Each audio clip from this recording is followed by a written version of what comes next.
However, this fact is already suspicious by itself. We walked to the square. The USSR girl and the girl who hit me on the back were there, chasing each other. Is it some kind of game they're playing? Uliana, enough running. I'll tell everything to Olga Dmitriev. Aye aye, Captain. I decided not to question Slavia for a while about what was going on about the local residents. Better first reach this mysterious Olga Dmitriev. Sounds like she's the boss here. We were walking past the rows of almost identical cabins, some of which looked like fat beer barrels, while others looked more like household sheds. Oh yeah, the Quonset huts. I think those are what they're called. Finally, Slavia stopped in front of a smallish one-story cabin. It looked like an artist's painting, the fading paint chipping here and there with age, was sparkling in the sun. The window shutters, slightly ajar, were swaying in the wind, almost unnoticeably, and huge lilac bushes were growing on the sides. It seemed as if this ramshackle hut was drowning in the velvet purple storm, and the lilacs, like some elemental force, were inexorably destroying the troop's leader's house. "What are you standing for? Let's go!" Slavia took me out of my daydreams. And stop teasing Lena already. Oh my gosh, that scared the crap out of me. Rena! Sounds like there's someone inside. Indeed, a moment later, the door swung open and Uliana ran out and dashed past with the same mischievous grin. The pigtailed girl went out next. Don't get upset about her, Lena. So her name is Lena. Finally, like a freaking normal name. Normalish name. Gotta be thankful it's not Rena, at least. But I don't... She didn't finish her phrase, blushed, and quickly headed towards the square. For some reason, I felt like turning around and following her with my eyes, but Slavia said, "Come." Oh, I'll come, if you know what I mean. Wait, what? Oh, no. We entered the cabin. Inside it looked something familiar to what I was imagining. 2 beds, a table, a couple of chairs, a simple carpet on the floor, a wardrobe. Nothing special, but at the same time it felt homelike and cozy. Although the room was almost in the same state of disorder as my own flat. A girl standing near the window appeared to be about 25 years old. The nature obviously gifted her with a pretty face and a good body. At least one thing to keep you happy in this pandemonium: the locals are beautiful. "You're finally here! Excellent! My name is Olga Dmitrievna. I'm the camp leader. Nice to meet you. I'm Simon." I decided to talk as if I weren't surprised by anything that was going on. She came closer. "We've been waiting for you since the early morning." "You've been waiting? For me?" "Yes, of course. And when does the next bus come? And why do you need it?" "Yeah, right, why would I need it? Guess I shouldn't ask direct questions. The people here may react to them quite unlike what I prefer. And I doubt I'd get any answers." "No reason, just curious. By the way, where are we exactly?" "Our mailing address, I mean. I wanted to send a letter to my parents to tell them I got here all fine. For some reason, I had the desperate idea that if I played along, I would find something out." "Oh, but your parents just gave a call just half an hour ago. Sent their regards to you." "Now that's a surprise. So can I call them? Because I forgot to tell them something before I left." "No." She gave me a sweet smile. A sweet and natural smile. "Why not?" "We don't have a phone here." What? Then how can my parents make the call here? "I've just come back from the district central town. It's there that I talked to them. And now that's how it is."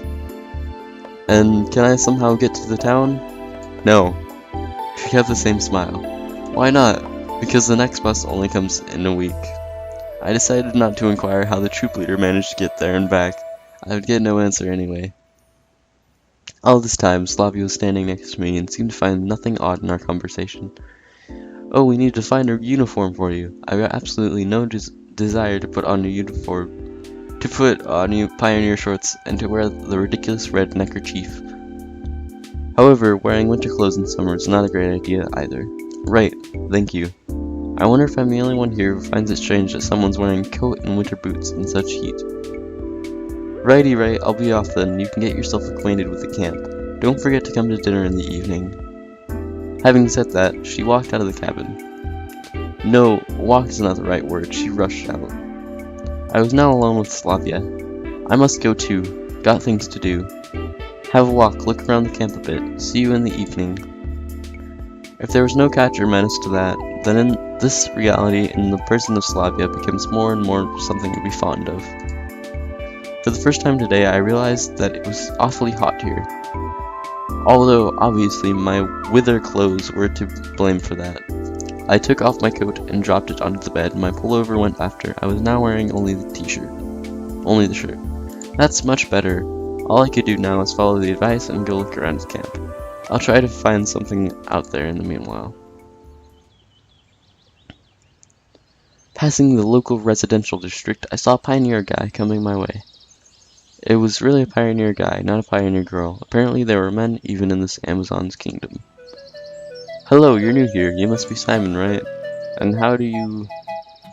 Everyone knows already. I'm Electronic, by the way. The real one, you can call me that. Electronic was a robot character appearing in probably a Soviet film book series. Looked like an exact copy of School Kid called Sergei Cheezgov.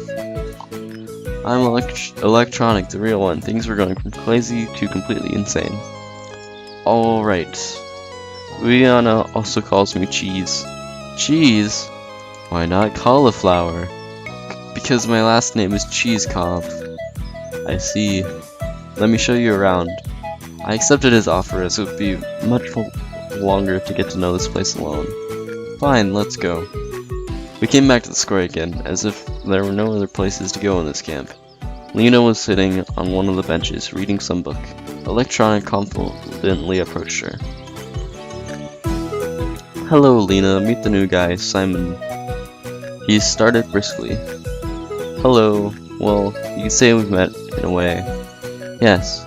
She looked away from the book for a moment, glanced at me, blushed, and went back to reading, as if not noticing that we were still here. Alright, let's go. At first I was surprised that meeting this girl was reduced to a couple of words, but then I thought it was better that way. Electronic's vigorous activity did not fit well with Lena's shyness. Let's go. Next we came to a building which I instantly identified as a canteen. And this here. I know, this is where you consume organic food. Yeah, something like that. On the canteen's porch, there stood the unfriendly girl who hit me in the back earlier. At her sight, my joking mood vanished in the blink of an eye.